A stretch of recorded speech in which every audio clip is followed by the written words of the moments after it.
It's less than 2 days now to go to the test match that everyone is looking forward to. India versus England in India. It's baseball versus a team that plays very conventional but successful cricket. So obviously there's going to be plenty of focus on what exactly are the conditions that you can expect, especially when you keep in mind that in recent times in India, you've not only been getting spin-friendly pitches, but spin-friendly pitches to the nth degree.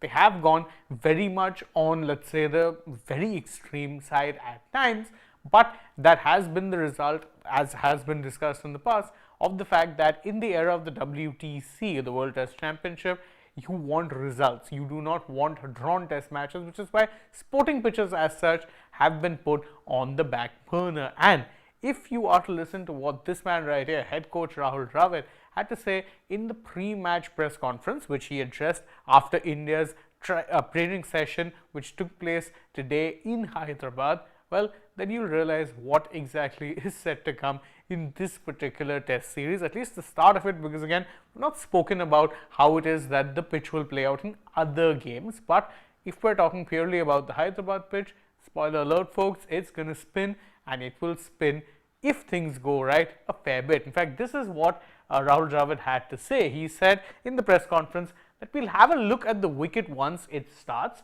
and figure it out. It looks a good one and it will spin a bit. How quick and how fast, I am not sure. So what we do know is that it will spin a bit, and that's a little contrary to the kind of pitch that you get in Hyderabad, at least for tests, which do start out as being batter friendly, but will of course, like traditional Indian pitches, start to favor the spinners more and more as the days go by. Yet, as he says, it will spin a bit, but I'm not quite sure, looking at it, how quick it will spin and how fast. Now when he's saying how quick and how fast, if you're wondering what the difference here is, when he says how quick, he means how early on into the test match it will start spinning. So like you saw in Indore, in that test against Australia, which India ended up losing, it was turning about 7-8 degrees from the first session itself. So when he says spinning quick, that's what he means. And how fast, I mean how fast will determine whether or not it moves at an extreme degree. Will you be seeing, let's say, a lot of spin? That's something he's not really sure about. So what are the degrees of spin and how quickly the pitch will start turning, he's not quite sure about. What he is certain about is the fact that the pitch is going to spin. So you could potentially be in with a situation where you get plenty of spin from, let's say, ball 1 itself or from the first session, or you could be in a situation where the first half hour or so might at least be a little okay, but it might start turning thereafter. But what you know for a fact is that the pitch is going to start turning, and when it does, as is normally the case in India, it will become worse and worse for batting as the game goes on.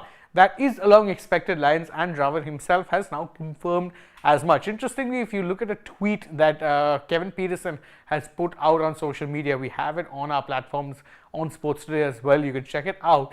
He's basically looked at the pitch and said, look, there's no way you're telling me this pitch isn't spinning from ball 1. So it does seem to be a pretty popular opinion that the strip you're getting in Hyderabad is going to spin a fair bit. But of course, that wasn't the only thing that Dravid spoke about in this particular test match. No, about this test match, let's say, not at all. He was asked about also the impact that would be there from losing someone like a Virat Kohli. Of course, you know that Kohli has pulled out of the first 2 test matches, citing personal reasons, and this is what he had to say.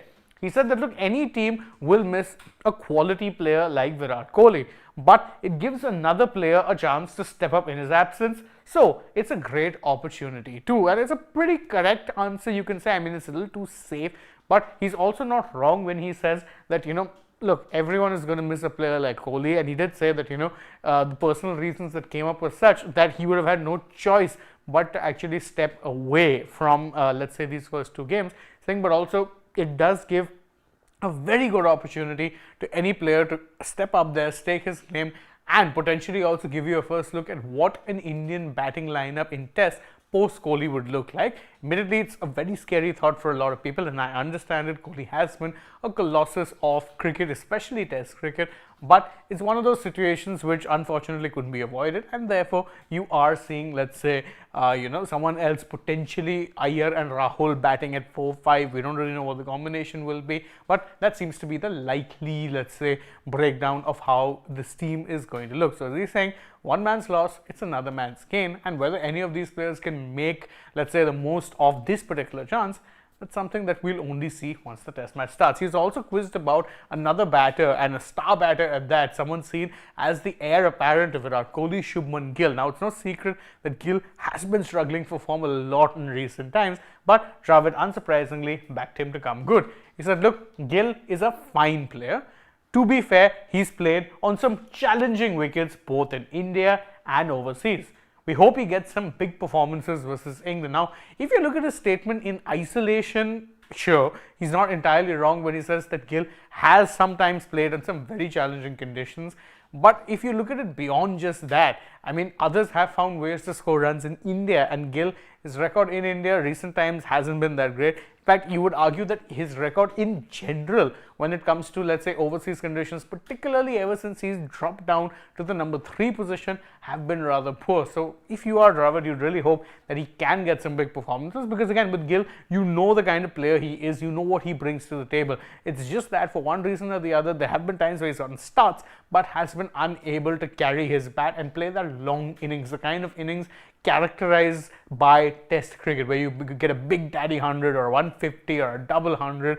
Those kind of knocks have really been lacking from Gill, and you'd hope that he can get there and start putting it together sooner rather than later. That seems to be the hope of Rahul Dravid. But enough about how the Indian team are faring. It's worth talking about how the English team will be faring, and Dravid was in fact asked about that. One of the questions posed to him was, how is it that this team will pose, or let's say deal with challenges of playing in the subcontinent, given they've not played here and that they've not prepared here. He dead batted the preparation question, saying it's not my position to talk about how it is they've prepared, but he did mention an interesting thing about their experience or lack thereof of Indian conditions. He said, look, even if a lot of these England Test players haven't played in India, they have got exposure. They have won in Pakistan, of course, that's also subcontinent conditions, and we expect a tough but good series against them. Now, of course, I think it is worth pointing out that this England team, their success in Pakistan, definitely top-notch, but also came in very different conditions. I mean, with Pakistan, we know that their test match conditions will more often than not serve up pitches that have no juice and have nothing in it for the bowlers, but are very good for batting. Exactly the kind of pitch that an aggressive baseball-like style will thrive upon. So yes, it's impressive that they went away to Pakistan, won all test matches, and came away with an impressive series win. But it's also worth noting that the conditions here will be very, very different. And that, interestingly, is something else that Dravid spoke about when he was quizzed about, England's baseball style per se. So what he said? He said it's been exciting to watch England play. They've been successful too, so that's helped.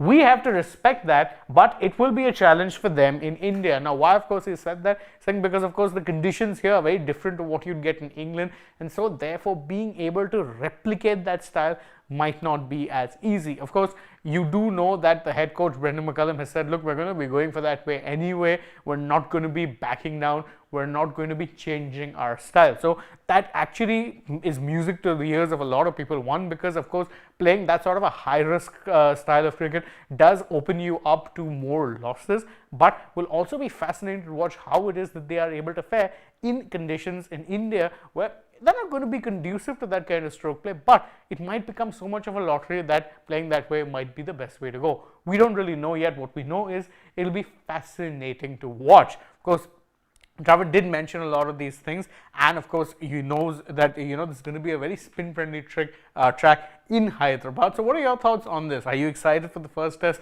even more so now that you know it's going to be a spin friendly track in Hyderabad? What are your thoughts on what it is Dravid has said? Well, you can tell us all of that in the comments below, and don't forget to like this video, share it with your friends, subscribe to the channel, tap that bell icon as well, and also follow us on Instagram, Twitter, Facebook. Don't forget to download the SportsTak app, and if you're already on the channel, well, then go ahead, check out some other videos we've done as well. For now though, from my side, it's goodbye.